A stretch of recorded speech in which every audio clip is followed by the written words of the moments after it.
Thank you, Madam, for letting me talk on this motion of thanks to the President's address.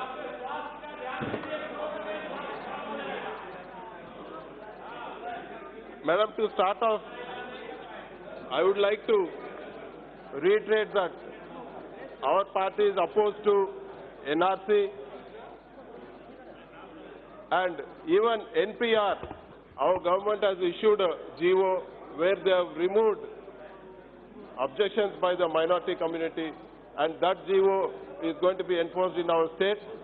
So we request the government to reconsider the questionnaire in NPR also, so that there is no insecurity in the minority community. And we had supported CAA. It was perceived to be meant for only 3 countries, people from 3 countries, Afghanistan, Pakistan and Bangladesh. But I would like to bring to the notice of the House and the notice of the government that we see people in the streets every day, even in my constituency, in my state.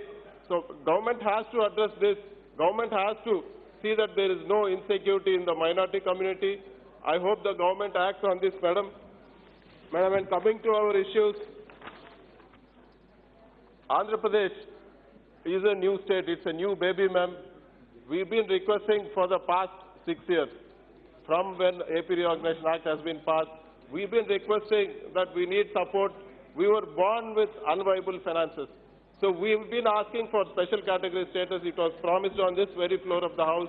We've been asking for implement all the points in the AP Reorganization Act.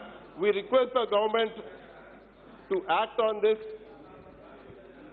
We see, ma'am, we heard earlier that special category status could not be given because of 14th Finance Commission. We totally oppose this. The 15th Finance Commission in its report clearly stated that there is no link between the 15th Finance Commission and special category status, and it is only an executive decision. So we demand special category status. We have lost count of how many times we have demanded special category status and how many ways we have demanded. So we request the government to act on this. And we also request the government to act on this revenue deficit grant. So it was promised that whatever revenue deficit for the new state is there in the first year, it will be reimbursed. The CAG has pegged that revenue deficit at 22,900 crores, but so far it has not been fulfilled.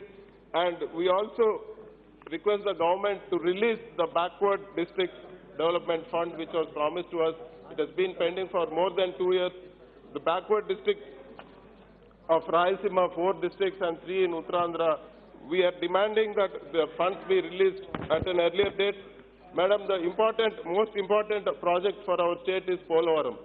Polavaram is going at a brisk pace and it is going to be completed in 1 year. But we request the central government to release the funds in time, release it in every 15 days. Because for the past 6 months, 5,000 crores has been pending for our state for the Polavaram project. But till today, the funds have not been released. Only a part amount has been released, and our government, in spite of all the financial stress, we have ended up paying 500 crores only for interest. So we request the government to take note of this. And I also request the Honorable Prime Minister to take note of this. Like we have seen, like the earlier Prime Minister, like Jawaharlal Nehru ji, who did Srisailam Dam. We want Honorable Prime Minister Narendra Modi ji to take credit for doing Polavaram in time and helping the state of Andhra Pradesh. And Madam, in the AP Reorganization Act, Kadapa Steel Plant was supposed to get support from the central government. Kadapa is a backward area. We don't have enough jobs there. It is a dry area.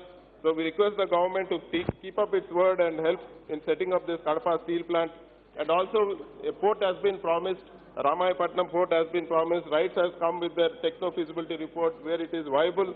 So we request the government to come forward. Madam, you can't exclude an area or you can't exclude a state, and without supporting a state, you can't dream of or you can't aspire to be a 5 trillion economy. And Madam, in the recent all-party meeting, my friends from Telugu Desam have raised 2 issues. One is regarding scrapping of projects and one is regarding the capital.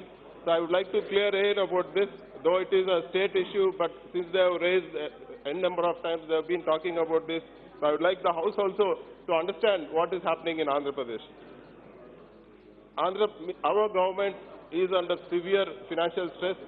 The new government which has been formed under Y.S. Jagannath Reddy, we were inherited with 40,000 crores pending bills and plus 20,000 crores additional bills which are pending in spite of the huge financial stress. So our government decided that we don't want to scrap any project, but we only wanted to renegotiate and re-tender the projects. Madam, I would like to recall Honorable Prime Minister's words when he came to Andhra Pradesh. When he was in Andhra Pradesh, he commented on our former Chief Minister saying that they have turned Polavaram project into an ATM for corruption and there was corruption in the capital. This is proved by the fact that there was reverse tendering in the 5,000 crore project for Polavaram and 800 crore rupees was saved in one single project, madam. Just before election, just before 6 months, 70,000 crore worth of projects were tendered by the former CM. And all the tenders were given at 5% excess rate. That clearly shows that it is a cartel.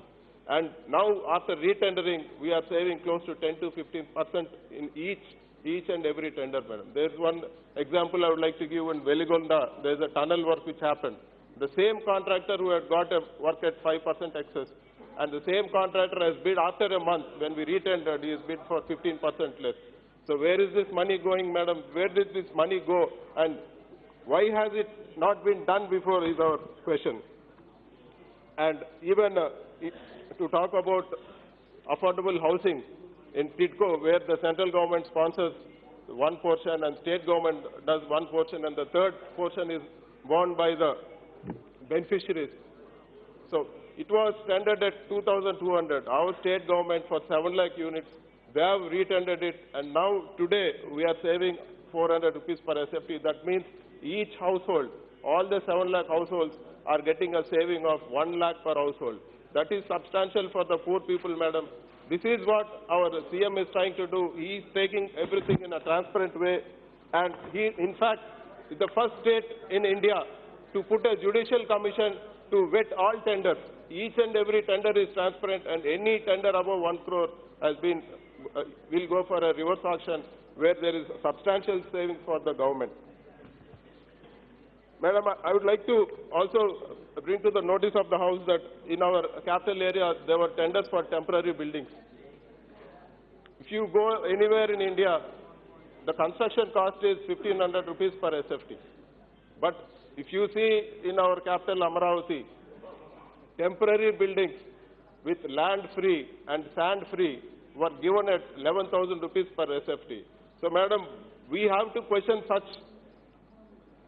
scams. We have to question such things because it is public money, and we are here to protect. We are here to protect the interest of the public.